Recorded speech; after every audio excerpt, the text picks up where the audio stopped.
In this segment, we'll talk about how to be able to find something which is called as the void fraction or the void content in a lamina.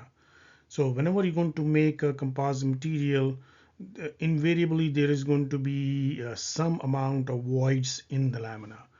So we want to be able to find out how much of the lamina is voids, how much of it is fiber, and how much of it is matrix. So we can very well see from this particular picture right here, these are the voids in a lamina. This is a picture taken by NASA Marshall Space Flight Center, and you can see the voids at different cross sections of this lamina right here. So voids are common defects in composites manufacturing. You cannot avoid them, but you want to minimize them. So they can form due to the air getting entrapped during impregnation or when you're laying up the layers. They can also be formed because of the volatiles from the resin during curing, because you're heating it up and putting pressure on it. And they can be also caused by the moisture which gets dissolved in the resin, because if you look at epoxy or any kind of polymer, it has a capacity to absorb moisture. So when you're absorbing moisture and you're heating it up and doing all kinds of crazy things to it, it is going to release some gases and hence create voids. Now the question is that, hey, okay, we get voids, so what does it do? What you're going to find out is that voids are detrimental to composite properties, especially if they are matrix dominated. So if the properties depend mostly on what the matrix is made of, then you're going to have issues with the composite properties. And if you have voids, they basically, what they will do is they will lower your shear stiffness and strength. They will lower your interlaminar strength. They will lower your compressive strength. They will lower your transverse tensile strength, and they will lower your fatigue resistance, and they will also lower your moisture resistance. So what we are seeing, what has been seen in the literature is that the properties will decrease anywhere from 2 to 10% for every 1% increase in the void content. So, and this is the limit in aerospace structures, that you don't want to have any kind of composite more than 1% void content, but the properties will decrease anywhere from 2 to 10%. And how much is that decrease taking place in each of these properties which we're showing here? It very much depends on the shape, the size, and the location of the voids. So let's recall our definitions of volume and weight fractions, because that's going to play a prominent role in deriving the formula for the void fractions. So we have a fiber volume fraction defined as the volume of the fiber divided by the volume of the composite. We have the matrix volume fraction as the volume of the matrix divided by the volume of the composite. Then we have the fiber weight fraction as the weight of the fiber divided by the weight of the composite. It can be also defined as mass of the fiber divided by the mass of the composite. And then of course we have the matrix weight fraction, which is weight of the matrix divided by the weight of the composite, which can be also defined as the mass of the matrix divided by the mass of the composite as well. And knowing these definitions is important, because you will see that we are going to use them in our void fraction formulas as well. So what we're going to do is we're going to derive the formula for the volume fraction of the voids, which will be defined as the volume of the voids divided by the volume of the composite. So how we're going to figure out what is the volume fraction of the voids is by figuring out can we get a formula for this one. So this is what we're going to do. Is we're going to say that the volume of the composite is the volume of the fiber plus the volume of the matrix, but now also the volume of the voids, because that's an integral part of the composite now. Not only is there fiber and matrix, but there are voids also when we are calculating the composite volume. Of course, if we say that what is the mass of the composite, it will be the mass of the fiber and plus the mass of the matrix, and not of the mass of the voids, because if you look at the entrapment gases, their density will be about 1,000 order less than that of the fiber and the matrix, so it's negligible. So let's go and see if we have the volume of the composite will be equal to the mass of the composite divided by the experimental density of the composite. Because what does that come from? Because that comes from rho is equal to m by v formula, which we have mass over volume. Volume is mass over rho, right? We already know this. So if we are finding the actual volume of the composite, it will be equal to the mass of the composite divided by whatever is the actual density of the composite, or what we call as experimental density. But if you look at Vf plus Vm, which is just this part right here, that is the theoretical that will be based on the theoretical density of the composite. Why? Because we're saying here there are no voids there. So it'll be the mass of the composite, because the composite has the same mass whether we have voids or not, because their contribution is very small, divided by rho Ct. So that's the T stands for the theoretical density and E stands for the experimental density. So we have expressions for the volume of the composite and volume of the fiber in the matrix by itself. So if we take these two equations, 1 and 2, and we put them in equation 0, what we're going to get is we're going to get the mass of the composite divided by the experimental density of the composite is the mass of the composite divided by the theoretical density of the composite plus the volume of the voids. So you can see where we are going with this, that hey, we're going to somehow be able to find out what is the expression for the volume fraction of the voids in terms of the experimental density and the theoretical density. And that's how we'll be able to find out. So based on what we have now, that means that we can write as MC divided by rho CE minus MC divided by rho CT is equal to the volume of the voids, right? Not the fraction, but just the volume of the voids. Now let's do a little bit of algebra here. By taking the lowest common denominator here, we get this.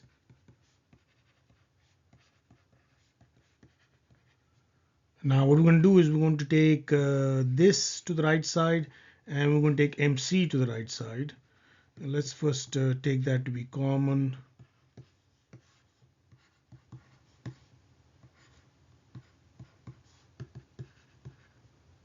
And what we're going to do is we're going to write as rho CT minus rho CE divided by rho CT is equal to VV divided by MC divided by rho CE. So we're taking rho CE to the right side and MC to the right side. But what is this? That is the volume of the composite. And if that's the volume of the voids, the volume of the composite, what is that? That is the volume fraction of the voids. So what we have been able to find out is that the volume fraction of the voids is simply the theoretical density, subtract from that the experimental density. Of course, experimental density will be less than the theoretical density because theoretical does not involve voids, divided by rho Ct.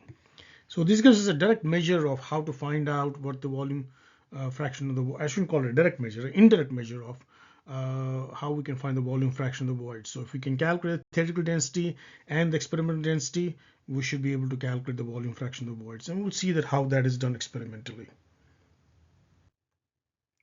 So we defined our volume fraction of the voids to be the theoretical density, subtract from that the experimental density divided by the theoretical density. So in order to be able to develop an experiment to find void fraction, we somehow are able to find out the theoretical density and the experimental density.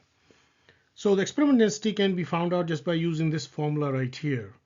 And what that formula is based on is the experiment that you take a composite specimen, you find its weight, that's WC. Then what you can do is, let's suppose we have some water here, and you're going to put this composite sample in the water, and you're going to measure its weight. Let's suppose this weight is Wi, that's the weight in the immersed water. The difference between the two weights will give us the weight of the water displaced. So this is the weight of the composite divided by the weight of the water displaced. That gives us the specific gravity of the composite. And if we multiply it by the density of the water, what do we get? We get the density of the composite itself. So we're taking care of rho CE. Now let's go and take care of the theoretical density. What you're going to do is going to weigh the composite. And let's suppose that is WC. Now what you're going to do is you're going to burn or digest the composite so as to take the polymer away so that you can find the fiber weight, which will be your weight of the fiber. And from there you can calculate the weight of the matrix by simply taking the weight of the composite and subtracting from that the weight of the fiber. So you have the weight of the fiber and the weight of the matrix and the weight of the composite now. Now, what do we mean by burning and digesting the composite? You may have, depends on what the composite is made of. So let's suppose you have glass composites; they are generally burned, and whatever is left will be the glass fiber. However, when you have carbon and Kevlar composites, for example, or any aramid-based composites, they cannot be burned. Why? Because carbon oxidizes in air about, let's suppose, 300 degrees Celsius, and the aramid fiber can decompose at high temperatures. So what we do is we basically try to digest them into some kind of an acidic, some kind of acid. Like for example, if you have epoxy-based composites, they can be digested by nitric acid or maybe a hard mixture of ethylene glycol and potassium hydroxide. If you have a polyamide or phenolic resin-based composite, you can digest them by a mixture of sulfuric acid and hydrogen peroxide. So somehow you have to get rid of the matrix to be able to find the fiber weight. So once you have that, you can find the weight fraction of the fiber and the weight fraction of the matrix, because the weight fraction of the matrix is given as the weight of the fiber divided by the weight of the composite. Weight fraction of the matrix is given as the weight of the matrix divided by the weight of the composite. So we find those, and by using this reciprocal formula for the density, we're able to find the theoretical density of the composite. So we have both the experimental density and the theoretical density, and we can just use it in this formula, and we'll be able to find out what the void fraction of the composite is. So let's take an example which will allow us to find the void fraction of a composite. We are given that an acid digestion test leaves this many grams of fiber from a composite specimen which weighs this much, and the composite specimen weighs this much when it's immersed in water. We're given the specific gravity of the fiber, specific gravity of the matrix, and what we are asked to do is, based on all this information, to find the void fraction of the composite. Let's go and see how we can go about doing this. So we are given that the mass of the composite is this much. We're given the mass of the fiber is 2.595 after it has been digested. And if we want to find the mass of the matrix, it will be simply subtracting the mass of the composite from the mass of the composite, subtract the mass of the fiber, and we get 1.102 grams. If that's the case, now what we can do is we can say, okay, hey, let's go and calculate the density of the fiber, because we're given the specific gravity to be 2.5. We multiply by 1,000, which is the density of water. So we get 2,500 kilogram per meter cube. And then the density of the matrix is given as specific gravity is 1.2. So multiply by 1,000. And we'll get 1,200 kilograms per meter cube to be the density of the fiber matrix. And what is the mass fraction of the fiber? The mass fraction of the fiber will be the mass of the fiber divided by the mass of the composite. And mass of the fiber is 2.595. 3.697 is the mass of the composite. That gives us 0.7019. Let's look at the mass fraction of the matrix. That is the mass of the matrix divided by the mass of the composite. We get this quantity right here.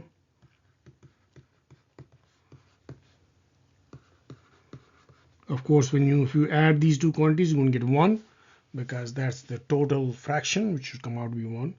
And what we're going to do is we're going to use the reciprocal formula for the theoretical density of the composite, which is the weight fraction of the fiber, or the mass fraction of the fiber, divided by the density of the fiber, plus the mass fraction of the matrix, or the weight fraction of the matrix, divided by the density of the matrix. So that's going to give us, we just substitute the numbers now. That's all there is to it.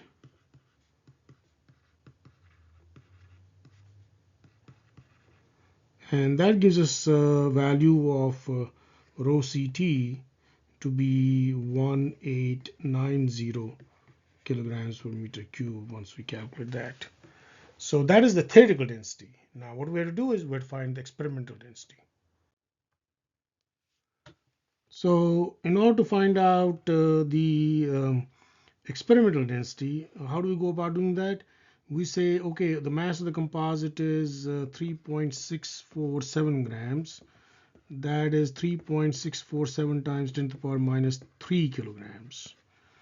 I'm a big believer in converting everything to SI system here, so just to keep things simple. We have the mass of the composite in water is 1.636 grams, right? So the mass of water displaced will be the difference between the two, which is 3.647 minus 1.636 grams, and that gives us 2.011 grams, and that is 2.011 times 10 to the power minus 3 kilograms. So if we want to find the density of the experimental density of the composite, it will be the mass of the composite divided by the mass of the water replaced, which is mass of water displaced, and times the density of the water. So the mass of the composite is 3.647 times 10 to the power minus 3. The mass of the water displaced is 2.011 times 10 to the power minus 3, and multiplied by 1000, which is the density of water right here. And this one gives us 1794 kilograms per meter cube as the density, experimental density. So we have the experimental density, we have the theoretical density, we should be able to find the void fraction of the voids. So we should be able to find now the volume fraction of the voids. So the volume fraction of the voids is given by this formula which we derived earlier. And this one is given as 1890. This one we found out to be 1794. We divided by the theoretical density and we get 0.0508. Or we can say 5.08% is the void fraction. So this is the end of this segment.